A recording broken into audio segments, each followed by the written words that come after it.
today we're gonna make the fresh pesto using the basil from our Earthbox gardens. We've got 3 varieties, but today, to help me with this, I've got my oldest son, Cameron, and my youngest son, Logan. And so they're gonna use their scissors and trim up this basil. So we got 3 varieties. So guys, go ahead and start trimming some of this basil here.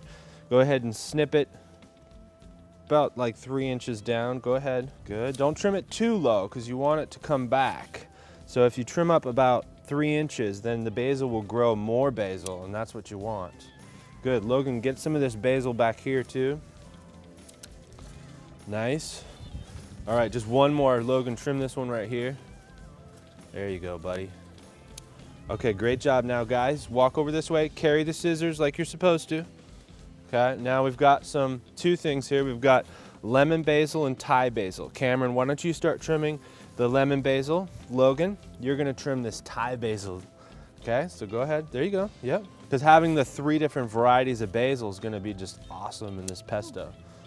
It's okay if it hits the ground. We're gonna wash it. Keep going, we got just maybe do 2 more each. All right, so we got our basil, and then let's go inside and wash it, and we'll start our pesto sauce, all right? Okay guys, we got our fresh basil, we washed it, and put a little salt to get the bugs out too. Now we need to pick the leaves off of it. So do you guys remember how to pick the leaves off the basil? Yep. Yes. So go ahead and start doing it and pile it up here. And remember, there's 3 different varieties in here. I know. Good job, Logan.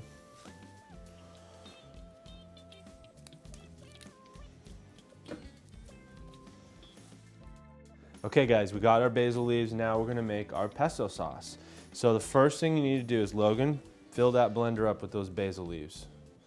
Mound them in there. Okay, then Cameron, while he's doing that, we got garlic cloves. So go ahead and put 4 garlic cloves in there. 2, 3, 4. There you go. Okay. And Logan, cram that in there too. Now go ahead and put all of this olive oil into here. Yep. It's about a cup, but we don't measure here. We're just gonna put a little bit of this and a little bit of that in. Okay. Great. And then I'm gonna grind a little bit of pepper in there while you're doing that. Logan, get all those leaves on there. There's a lot of flavor on that cutting board. Okay. And then, Logan, I want you to put half that Parmesan cheese in there. You're gonna do half of these almonds. So traditionally, pesto sauce is made with pine nuts, but you can use any nut. And today we're just gonna use some almonds because I have it in my kitchen and we're gonna make use of it. So there you go, okay. And then Logan, put half of the Parmesan cheese in it.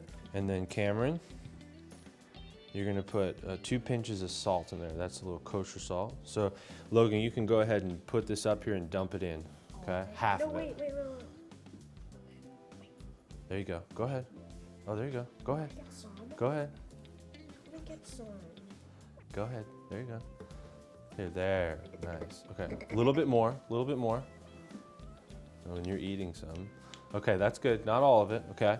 Then, did you put the salt in there, Cameron? Okay, now we'll put the lid on, and then I want you to press on.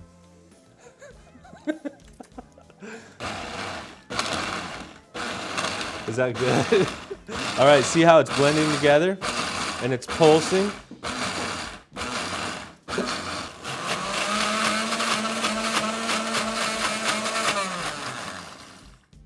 Okay, we got our blended pesto. Then we're gonna dump it into a container. All right, so guys, we made our pesto sauce and it looks beautiful. Now, some things that you can serve it with is definitely with bread. So you could have it without the butter and just put pesto sauce on it. You could also do grilled vegetables and have a little pesto sauce with it. Or another thing that I love to do is cook noodles and toss fresh pesto and Parmesan too. So there's a lot of things you could do, and then we already mentioned you can freeze it and save it for later. So guys, thank you. Give me 5 for doing the basil and the pesto. You guys did an awesome job. Thank you so much.